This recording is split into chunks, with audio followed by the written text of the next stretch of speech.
BC ప్రజాప్రతినిధుల forum Telangana రాష్ట్రంలో ఏర్పాటు చేసి వార్డు మెంబర్ స్థాయి నుంచి sarpanch, MPTC, ZPTC, MLA, MP, అన్ని కార్పొరేషన్ల చైర్మన్లు, జిల్లా పరిషత్ చైర్మన్లు ఇందులో భాగస్వాములుగా ఉండాలి.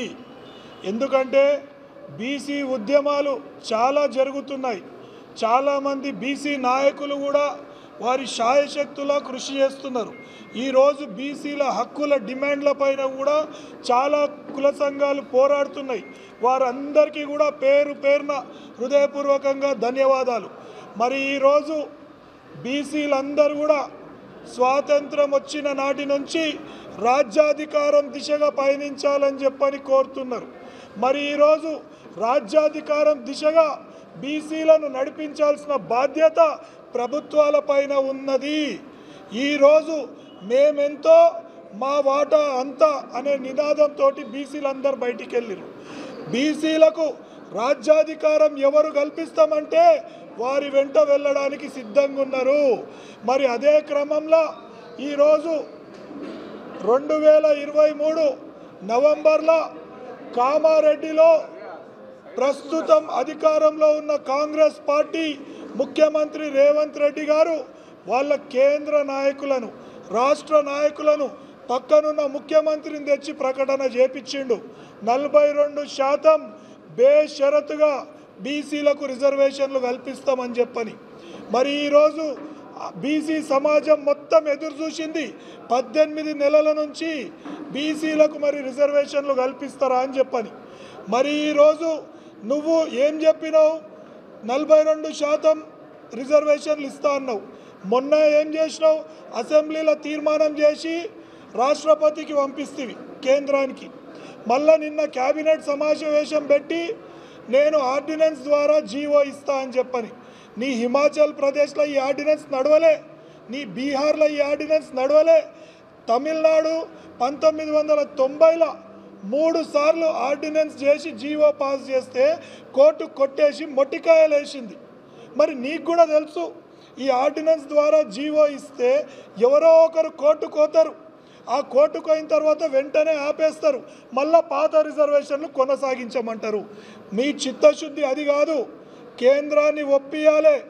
తమిళనాడు తరహాల 9th షెడ్యూల్లో పెట్టి ఆమోదింపజేసి కేంద్ర రాష్ట్ర ప్రభుత్వాలు చట్టం చేసి ఈరోజు ఎన్నికలకు పోవాల్సిన అవసరం ఉంది. నువ్వేమంటున్నావు? హైకోర్టు తీర్పిచ్చింది, ఎన్నికలు నిర్వహించాలని చెప్తుంది. మరి హైకోర్టులో నువ్వు కేసు వేసినవా? లేదు. హైకోర్టులో మా సర్పంచులు కేసు వేసినారు ఎన్నికలు నిర్వహించాలని చెప్పని.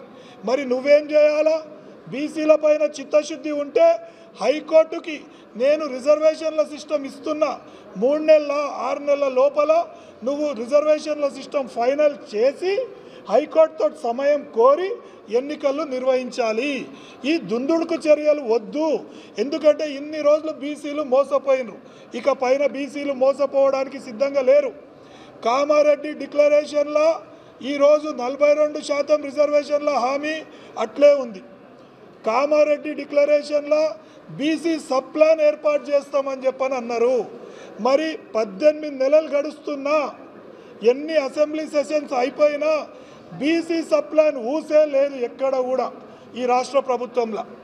మరి అదేవిధంగా కామారెడ్డి డిక్లరేషన్లో ప్రతి ఏటా బీసీలకు 20,000 కోట్ల బడ్జెట్ కేటాయిస్తా అని చెప్పని ప్రకటించారు. 5 ఏళ్లకు 1,00,000 కోట్లు ఇస్తామని చెప్పని ప్రకటించారు. మరి ఈ రోజటి వరకు బీసీలకు బడ్జెట్లో ₹1 కోటి కేటాయించినవా అని చెప్పని నేను ప్రశ్నిస్తున్నాం. ఈరోజు బీసీలకు, అర్హులైన బీసీలకు రుణాలు ఇస్తామని చెప్పని అన్నారు. అంటే అందరు ఆశపడ్డారు బీసీలు. ఈరోజు బీసీలలో ఉన్న ఉద్యోగాలు లేని వాళ్ళందరూ కూడా, అంటే విలేకరులు కావచ్చు, రాజకీయ నాయకులు కావచ్చు, అరే మాకు బీసీలకు సబ్సిడీతోటి రుణాలు వస్తే వ్యాపారాలు చేసుకొని ఆర్థికంగా బాగుపడతామని చెప్పని. మరి నువ్వు ఎక్కడ కూడా బీసీ రుణాలపైన మాట్లాడింది లేదు. మరి ఈరోజు నేను సూటిగా ప్రశ్నిస్తున్నాం, నువ్వు 42% బీసీలకు ఇస్తా అంటున్నావు. మరి నీ ప్రభుత్వం ఏర్పడిన నేటి నుంచి ఈరోజు జాబ్ నోటిఫికేషన్లు ఇచ్చినావు. మరి జాబ్ నోటిఫికేషన్లలో బీసీలకు ఎక్కడన్నా రిజర్వేషన్ అమలు చేసినవా? చేయలేదు. మరి నీ పార్టీ పరంగా నామినేటెడ్ పదవులు ఇచ్చినవి. ఈరోజు కార్పొరేషన్ చైర్మన్లు అయితేనేమి, ఈరోజు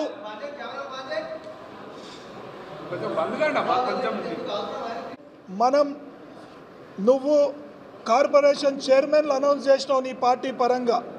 ఆర్టీఐ కమిషనర్లను మొన్ననే అపాయింట్ చేసినావు. మరి ఎక్కడన్నా నీ పార్టీ పరంగా ఇచ్చిన దాంట్లోనన్నా బీసీలు ఉన్నారా?